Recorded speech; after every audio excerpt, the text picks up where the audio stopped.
वो सीखना चाहता है, वो जानना चाहता है कि क्या चल रहा है। जो इधर बैठा है वो बताना चाहता है कि क्या चल रहा है।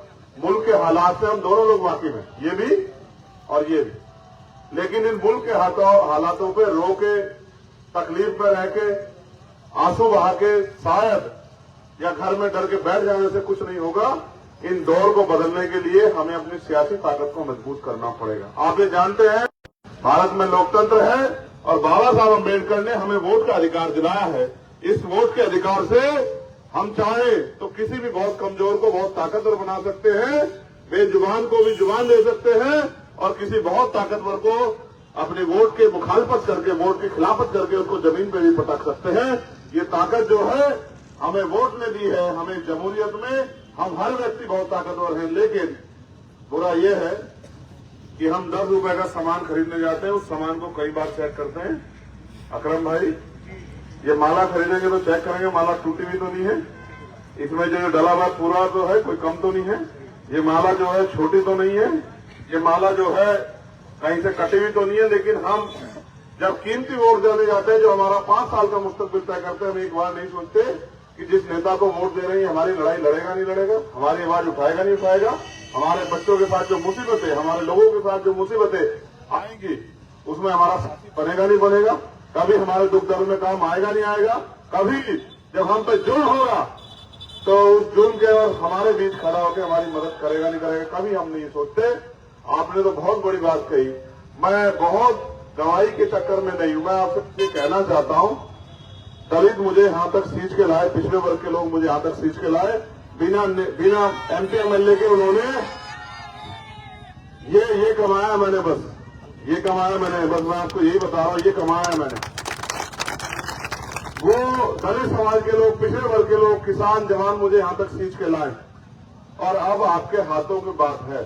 मैं कोई कारोबार नहीं करता, मैं कोई नौकरी नहीं करता, मैं 24 घंटे 7 दिन एक ही काम करता हूं, जिसको हम लोग खिदमत कहते हैं, सेवा कहते हैं, जिसको सियासी रूप से भी और सड़क पे भी हम लोग इसको लड़ने काम करते हैं। मैं आपको यही कहना चाहता हूं, 2013 में मेरे पिताजी जब मुझे छोड़ के गए, आज मुझे 11 साल हो गए। इन 11 सालों में मैंने हजारों लोगों के आंसू पूछने की लड़ाई लड़ी होगी और मैंने कभी कोई लड़ाई इसलिए नहीं लड़ी मेरे भाई कि इससे मुझे कोई सियासी मफाद होगा, कभी नहीं लड़ी। किसान आंदोलन हुआ पूरे 13 महीने डट के मैंने उनका साथ दिया। जब भी उन्होंने कहा कि आज भारत बंद करना, हमने जाके हमारे लोगों पे लाठियां चली, मुसीबतें हुई, जेल गए, हमने कभी नहीं पीछे पलट के देखा। जब महिला पहलवानों के साथ जुल्म हुआ और जुल्म करने वाले सरकार के अपने लोग थे, बहुत ताकतवर थे, कोर्ट भी हिम्मत नहीं जुटा पा रही थी, सीना तान के हमने उनका मुकाबला किया, दिल्ली में खूंटा गाड़ के मुकाबला किया। ये जो जुल्म होता है, मैं तो ये सीख के आया कि जुल्म करने वाले से जुल्म सहने वाला ज्यादा दोषी होता। आज हम अपने मुल्क में, जिस मुल्क को हमने अपने खून से सींचा है, जिस मुल्क को हमने ताकत दी है, जिस मुल्क में आजादी में हमारी कुर्बानियां लगी हुई हैं, उस मुल्क को जिस तरह कमजोर किया जा रहा है। मुसलमान तो सिर्फ एक चेहरा है कि मुसलमान को दिखा के बाकी हिंदुओं को, दलितों को, पिछड़ों को, आदिवासियों को डराया जाए।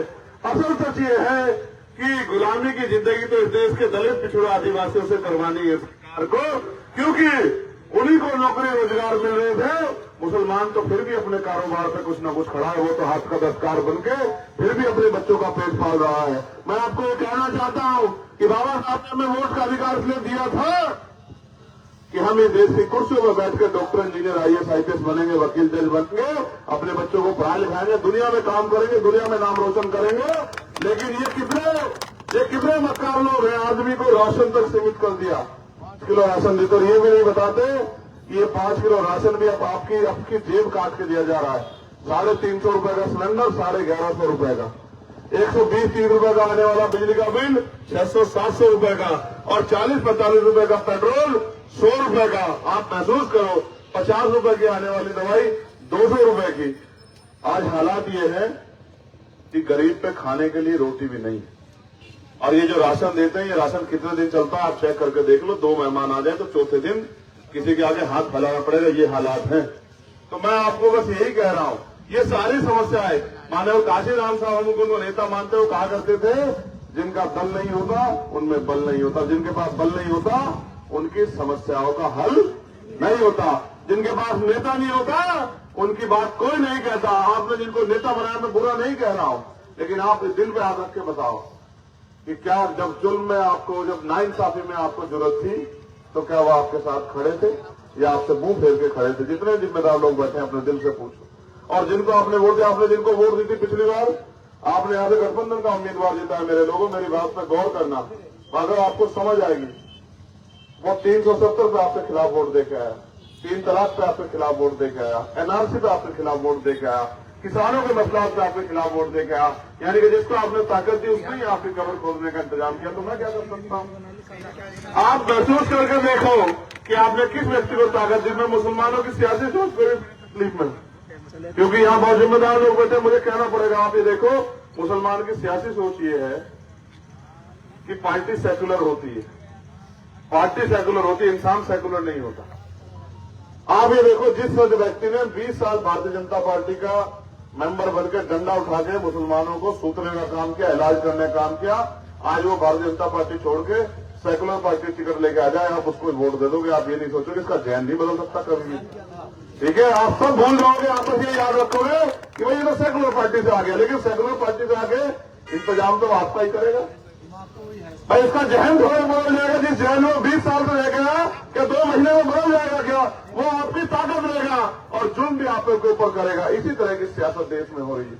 मैं तो आप देखो कहां से सींच के लाए दलित समाज के लोग मुझे, मैं गर्व महसूस करता हूं कि उन्होंने सीना ठोक के मेरा साथ दिया। मैंने 16 महीने जेल काटे, उन्होंने मेरा हाथ नहीं छोड़ा। मैं एनआरसी में बंद हुआ, मेरे नखून खींचने गए, मेरे ऊपर 250 लाठियां मारी गई। मेरे तमाम साथी इस बात को जानते हैं कि 12 दिन में सीधा भी नहीं लेट पाया। इतना जुल्म किया गया मेरे ऊपर जब मैं जमा मस्जिद से गिरफ्तार हूं। मैंने आज तक आपसे नहीं कहा, लेकिन मैंने कभी पीछे मुड़ के नहीं देखा, कभी आपसे नहीं कहा होगा कि आप इसलिए मेरा साथ दे दो कि मैंने वो लड़ाई लड़ी। वो लड़ाई मैंने इसलिए लड़ी कि बाबा साहब अम्बेडकर का संविधान मुझे इंसान बनाता है, मेरा धर्म मुझे इंसान बनाता है, और अगर मैं इंसान हूं तो इंसानियत पे जुल्म और चुप रह जाऊं तो फिर मैं इंसान नहीं हो सकता हूं। मेरा जमीन इस बात की दवाई नहीं है, इसलिए मैंने वो लड़ाई लड़ी। और मैं आपको वादा करके कहता हूं, नेता आपके पास आते हैं कि मुझे ताकत दो, मैं आपकी मदद करूंगा, आपकी लड़ाई लड़ूंगा। मैं आपसे ये कह रहा हूं कि मैं अपने खून का एक कतरा लुटा दूंगा, लेकिन आपके साथ नाइंसाफी नहीं होने दूंगा। ये वादा मैं आपसे भी कर रहा हूं। जो हिस्सेदारी आपकी बैठती है उस हिस्सेदारी के साथ और जो ताकत आप मुझे देंगे, याद रखना, मैं पेंशन तनख्वाह के लिए काम नहीं करता। अगर पेंशन तनख्वाह के लिए काम करना बहुत करता तो बहुत ऑफर थे। जो ताकत आप मुझे देंगे, हर एक दिन उस ताकत को आप अपने आप में महसूस करेंगे। जहां भी किसी कमजोर पे जुल्म होगा, आप देखना चंद्रशेखर आजाद सीना तान के उसकी आवाज बनने के लिए उसके साथ खड़ा रहेगा और इन सरकारों की नाक रगड़वा के उसको न्याय दिलाने का काम करेगा। जैसे जैसे चंद्रशेखर ताकतवर होगा, इस जुल्म में दलितों पे, पिछड़ों पे, मुसलमानों पे, आदिवासियों पे, जैन पे, सिख पे, किसान पे, बौद्ध पे, ईसाई पे, नौजवान पे जुल्म होना बंद हो जाएगा। क्योंकि हम सब लोग अपने मुल्क में खैरियत चाहते हैं, अमन चाहते हैं, चैन चाहते हैं। जब भारतीय जनता पार्टी ताकतवर होती रहेगी और ऐसा नेता जो आपकी वोट ले जाकर अगली बार आपको ये भी तो 2 महीने में कौन सी पार्टी में होगा, अगर आप ऐसे नेताओं को ताकत दोगे तो फिर आपका सियासी रसूख क्या बचेगा मेरे भाई। मैं तो बहुत मेहनत कर रहा हूं, इसलिए मेहनत कर रहा हूं क्योंकि मैं किसी मुख्यमंत्री का बेटा नहीं हूं, किसी मुख्यमंत्री का भतीजा नहीं हूं। मैं तो एक प्राइमरी स्कूल के मास्टर का बेटा हूं। हालात को समझता हूं और ये भी समझता हूं अगर ये नौकरी आरक्षण नहीं होता तो कोई हमारे लोगों ने, हमने तो हजारों साल गुलामी झेली इस देश में। हमें तो मंदिरों में जाने का, मटकी छूने का, घोड़ी पे बैठने का, स्कूल में जाने की आजाद भी नहीं। हमने 70 साल में हमारे लोगों ने खुद को खड़ा करके देखे तो आज के हालात बना दिए कि हम अपनी बात को मंच पर रख सकते हैं, हम अपने ऊपर हुए जुल्म पे लड़ सकते हैं। जब हम लड़ सकते हैं तो आप क्यों पीछे हट रहे हो? आप भी हमारे साथ आ जाओ, फिर देखो कि मिलकर लड़ाई कितनी मजबूत होती है। और जब ये दो ताकतें मिलेंगी तो हमारे किसान भाई, हमारे पहलवान भाई, हमारे नौजवान भाई, हमारे पिछड़े वर्ग के भाई जो जनजाति अन्य अत्याचार जाति धर्म के आधार पर सारे हैं, तत्काल हमें गले लगाने के लिए हमारे साथ आ जाएंगे। हम इतने मजबूत हो जाएंगे, ना हमारा हाथ फैलेगा, ना हम पे किसी के जुल्म की आंखें उठेंगी। आज तो हालात ये है, अकबर भाई नहीं कह पाए, बहुत सारे दर्द अकबर भाई ये भी नहीं पता कि कल किस चीज पे हाथ रख देंगे और कहेंगे मेरी है, आप उसको ये भी नहीं कह पाओगे कि हमारी। ये हाल है या नहीं, आप मुझे बताओ। इस देश में कानून है, वर्शिप एक्ट है, प्लेस ऑफ वर्शिप आप बताओ, उसके होते हुए संविधान को कुचल के भारतीय जनता पार्टी के लोग किस तरह से धार्मिक ताकत का, धार्मिक जो है हमारी धार्मिक इजाजत का किस तरह से मजाक उड़ा रहे। बताओ कौन नेता किसी को तकलीफ है क्या? और अगर आप भी तकलीफ नहीं करोगे, आप भी ये सोचोगे कि रोटी खा ली, आज का खाना होगा, कल का देख लेंगे, इससे बताओ कैसे बदलाव हो जाएगा।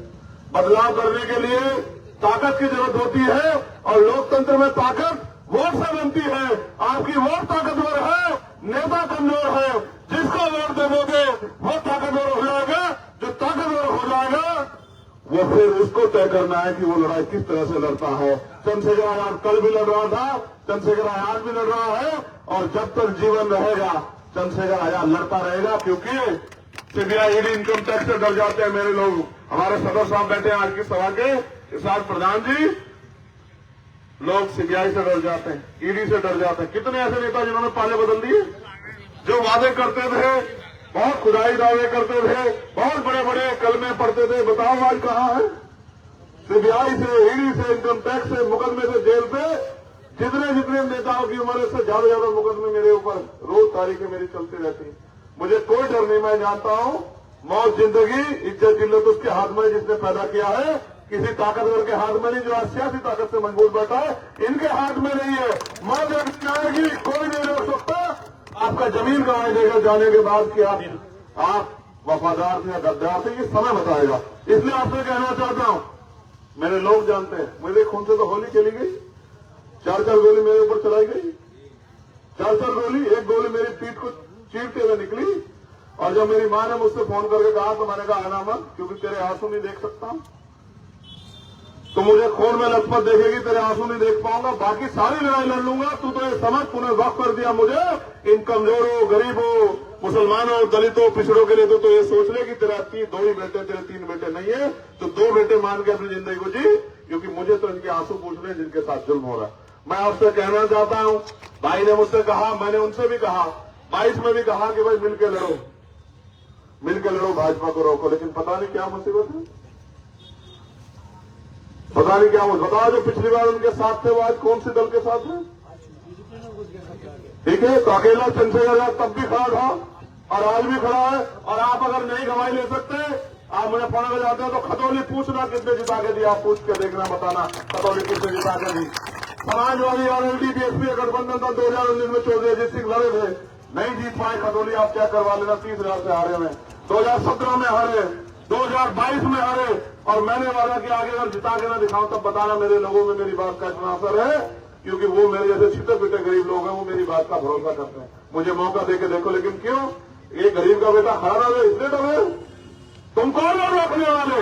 अगर तुम रोकने वाले होते तो मुझे पैदा भी नहीं होने थे। तुम्हारा दिमाग खराब है। चंद्रशेखर आजाद अपने दम पे है, अपने लोगों के दम पे है, इनकी मोहब्बत से है। और जहां भी चंद्रशेखर जी, आजाद पार्टी, बड़े भाई चंद्रशेखर साहब। मैं जो कुछ भी हूं अपने लोगों की मोहब्बत में हूं।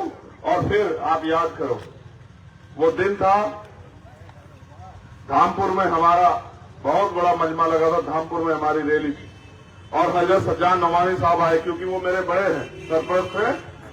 उन्होंने मुझसे, मैंने ये उसी दिन ये मसला खड़ा हुआ। देखो, जुल्म के खिलाफ लड़ने की बात बताता हूं कि सरकार ने आदेश जारी किया कि कोई फिलिस्तीन का समर्थन नहीं करेगा मुल्क से, वरना हमसे बुरा नहीं होगा, आप पता करवा लें।